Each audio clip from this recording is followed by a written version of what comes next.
Bonjour, bienvenue dans Repas Divin, la première émission en 5 dimensions. Du coup, il en sera évidemment question avec une recette imaginée par notre chef attitrée, la merveilleuse Mademoiselle Inger. Elle ravira les fondus du chocolat. Puis il sera question de bouquets, ce que dégagent les flacons que nous aura déniché notre aventurier préféré Dominique Hutin. Après cela, on vous en mettra plein la vue avec notre chronique Évasion dans le vignoble. Et enfin, vous serez tout oui devant nos conseils pour apprécier le vin de façon responsable. Ce programme touche au divin, non? Tout de suite, on se lance côté cuisine.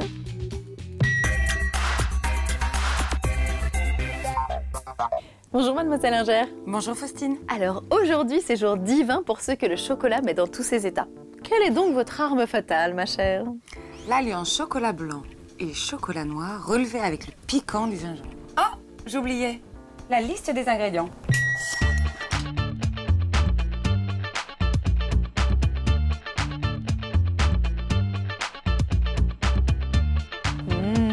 J'ai hâte de découvrir ça. Par quoi on commence? Il va falloir faire fondre notre chocolat noir. Au bain-marie, je préfère que le chocolat, c'est un produit qui est très délicat, donc vaut mieux le faire fondre doucement.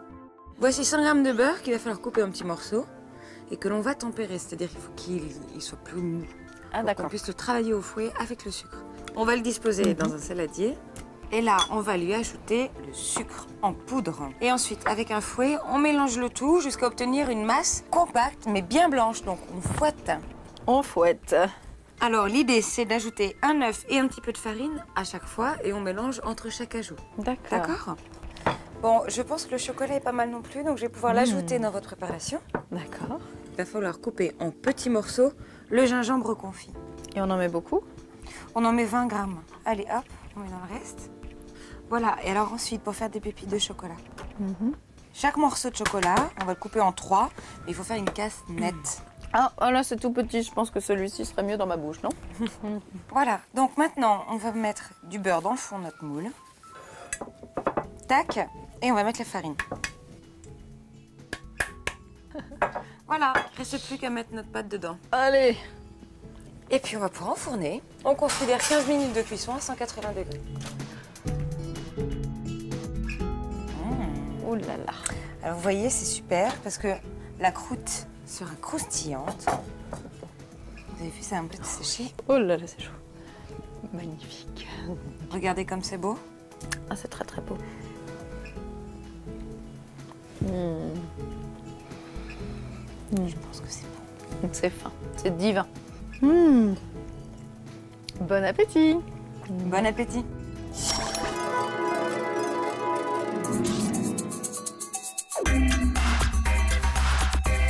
Hello Dominique? Merci. Ah, pardon. Du boulot. Faustine! Salut Dominique! Dis-moi, je viens de finir une petite douceur chocolatée pour des copains grands connaisseurs de vin. Or, côté dessert, je l'ai joué classique. Mais côté vin, j'aimerais bien les épater. T'aurais pas une bonne idée? Ah bravo, là tu marques un point. Tu as résisté à la tentation du chocolat avec le champagne. Mais non, ton champagne, tu le gardes, il sera parfait avec un apéro dînatoire et une entrée de poisson. Et pour le chocolat, ne t'inquiète pas, on va les épater, tes copains connaisseurs. On va même leur faire un sort avec une devinette.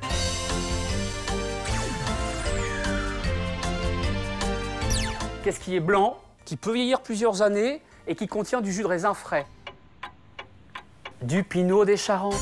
Tu choisis un blanc, ou mieux, tu en choisis un estampillé vieux. Vieux, ça veut dire 5 ans vieilli en fût de chêne. Et même 10 ans pour les très vieux. Et c'est là qu'ils vont prendre des couleurs ambrées, des arômes de fruits secs, qui vont faire la roue avec ton gingembre et ton chocolat.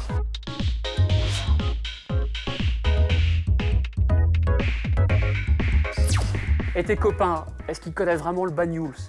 Le Banyuls, un vin doux naturel du Roussillon. Et ça, c'est l'ami du chocolat, les connaisseurs le savent.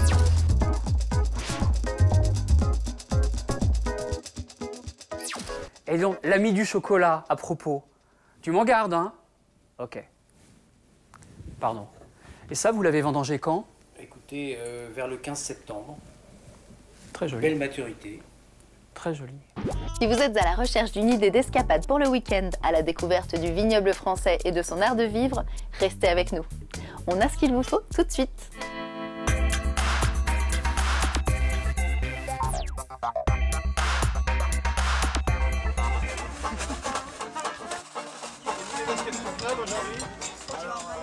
Basket aux pieds, sac sur le dos, c'est parti pour une balade de 3 heures dans l'une des 46 appellations du Val-de-Loire. Par petits groupes d'une 50aine de personnes, ces randonneurs partent à la découverte de ces paysages viticoles en compagnie des hommes et des femmes qui les façonnent, les vignerons. Ce rendez-vous rituel a lieu chaque année le premier week-end de septembre. La plupart de ces paysages sont inscrits au patrimoine mondial de l'UNESCO. Régulièrement, les marcheurs s'arrêtent pour entendre leur guide leur expliquer la culture de la vigne, ou même déguster un vin et des produits du terroir, ou encore découvrir une cave troglodyte. Bref, de la culture avec un grand et un petit C, explication. Alors, la culture avec un grand C, oui, c'est vrai, parce qu'on repart, on a appris plein de choses sur le patrimoine, notre patrimoine historique et naturel. Et puis, la culture avec un petit C, c'est l'échange, c'est cette convivialité, c'est la rencontre avec les gens du territoire. Durant ce week-end divin, de nombreuses balades vous sont proposées sur les chemins du Chenin. À vous de choisir la vôtre. Toutes, en tout cas, se terminent en musique.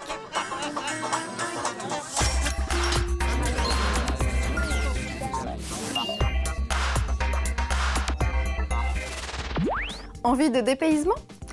Venise, surfait. Londres, trop pluvieux. Prenez plutôt un ticket pour le lointain sans quitter l'Hexagone, en allant rendre visite à un vigneron. Avec lui, vous apprendrez l'humilité, mais aussi l'ingéniosité de l'homme face à la nature. Vous découvrirez un savoir-faire, un art même, celui de la transformation du raisin et de l'élevage du vin. Un monde passionnant. Après une visite du domaine avec le vigneron, place à la dégustation de son vin, fruit d'un travail quotidien. Mais attention, quelques règles de base s'imposent. Ne buvez qu'en petite quantité, 3 centilitres par verre suffisent. N'hésitez pas à recracher et à vider votre verre dans un crachoir, il est fait pour ça. Et promis, le vigneron ne s'offusquera pas.